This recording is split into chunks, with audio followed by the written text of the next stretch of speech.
지난 주말 이재명 대표의 재판이 예상 외로 엄청난 큰 충격을 주었습니다.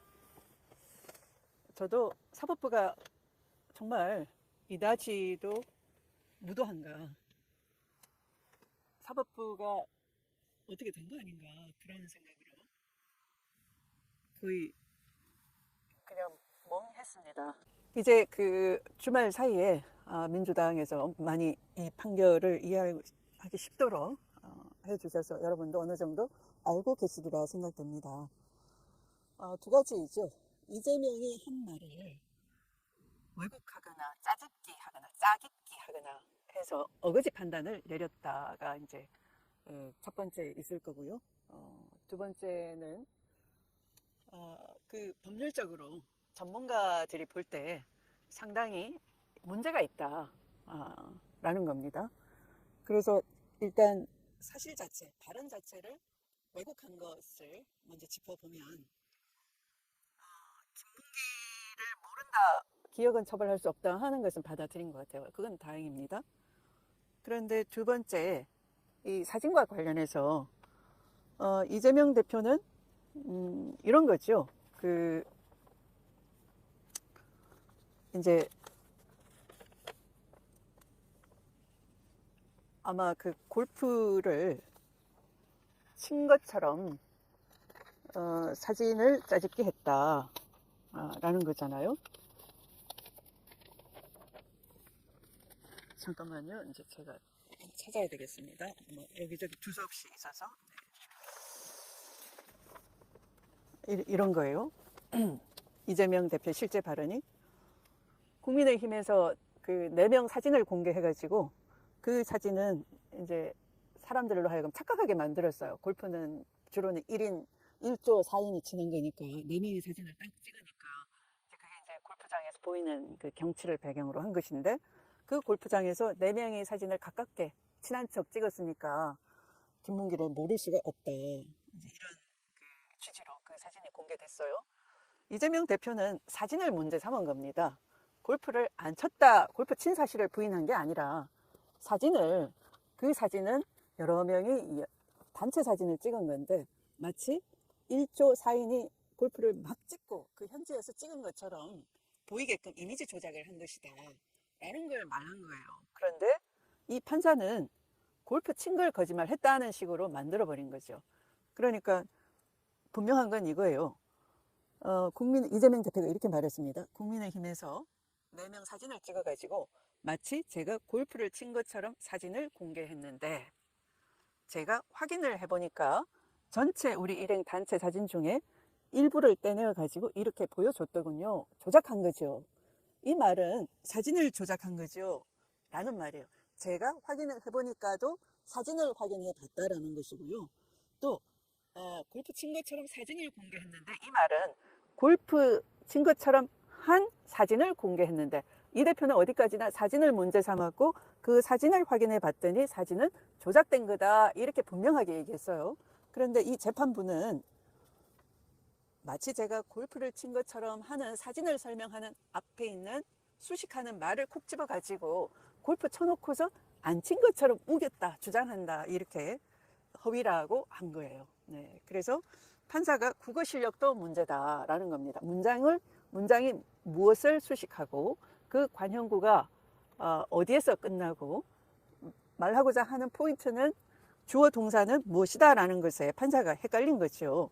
골프 친 것처럼 한 사진을 공개했다, 제가 사진을 확인해 보니까 그것이 조작한 거더라, 이 말을 해석을 못하는 거예요. 판사가 아주 심각한 겁니다. 기본적으로 이렇게 대표적으로 사실관계마저 헷갈린 판사이고요. 법률적으로 문제가 심각한 것은 이 백현동 관련 재판이라 할 수 있습니다. 여러분, 이재명 대표가 국정감사장에서 기관장이 된 거예요. 경기도지사로서 이제 대장동 관련해서 토론 과정에서도 그렇고 당내 토론에서도 그랬죠. 또 그 당내 토론의 정보를 받아서 국힘당에서 문제 제기를 했고, 또 그 당시 윗분이 누구냐 해서 지금 같으면 굉장히 웃겼죠. 그 윗분은 위례의 잘못된 전달이었던 거예요. 윗분이 바로 그분이고 그분이 이재명이다 해가지고 현수막 써먹고 국민으로 하여금 착각하게 만들었잖아요. 그게 더 심각한, 이재명을 낙선시키려고 하는 정말 처벌받아야 될 심각한 허위 사실인 거죠. 허위 사실 공표가 바로 그런 거죠. 현수막으로 그분은 누구냐라고 얼마나 국민을 교란시켰습니까. 그런 건 짚어내지도 않고 그런 어수선한 분위기에서 이 김문기 아느냐, 개인적으로 아느냐, 당연히 개인적으로 모르죠. 개인적으로 아는 게 아니라 그냥 부하 공무원으로서 알려면 알 수 있는 거죠. 그러니까 그건 무죄가 됐는데, 이 백현동 관련해서도 마찬가지로 대장동 못지않게 끊임없이 질문이 쏟아진 거예요. 대선 과정 중뿐만 아니라 그 앞에 뭐 경기도지사 선거에서도 이 단골 메뉴처럼 이 백현동 문제는 계속 있어 왔던 거예요. 그래서 이재명 대표가 국감장에서 질문이, 국감장은 또 똑같은 문제 제기가 되니까 기관 증인으로서 마치 내부 고발자처럼 국토부와의 사이에 이런저런 일이 있었습니다. 그런데 나는 5곳의 용도 변경을 국토부가 요구를 했지만 그 의무 조항이라고 하는데 의무를 다 들어줘야 되는 게 아니고 일부 들어주면서 사실은 거절한 겁니다. 그러니까 국토부의 말을 들으면 성남시가 제대로 일을 할 수가 없어요. 그래서 적당히 들어주는 척하고 사실상 안 들어준 겁니다 라고 얘기했겠죠. 그러나 나머지 한 곳, 이 식품연구원 단지에 대해서는 법률적 근거를 들어서 압박을 해왔기 때문에 하는 수가 없었어요 라고 얘기를 한 거죠. 그런데 이 두 가지를 버무려 섞어가지고 국토부가 협박을 해서 마치 전부 다를 본인이 마음대로 해놓고서 국토부 압박으로 못한 것처럼 얘기했다, 이렇게 합쳐서 짜집기 합성을 해버린 거예요.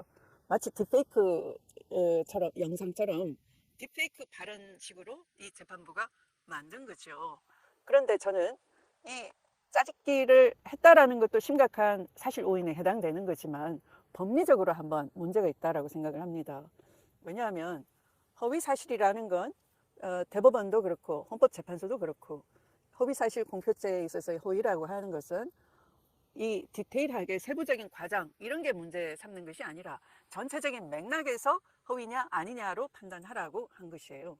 그리고 더군다나 국토부와 그 하급 자치단체인 성남시 입장에서는 상하 관계잖아요. 마치 내부 고발자의 관계인 거예요. 그런데 무엇보다 이 국회에서의 정응 감정에 관한 법, 증감법이라고 하는데요. 증감법에서는 증인에 대한 면책 조항이 있는 겁니다. 증인이 업무와 관련해서 말한 것에 대해서는 면책되도록 돼 있어요.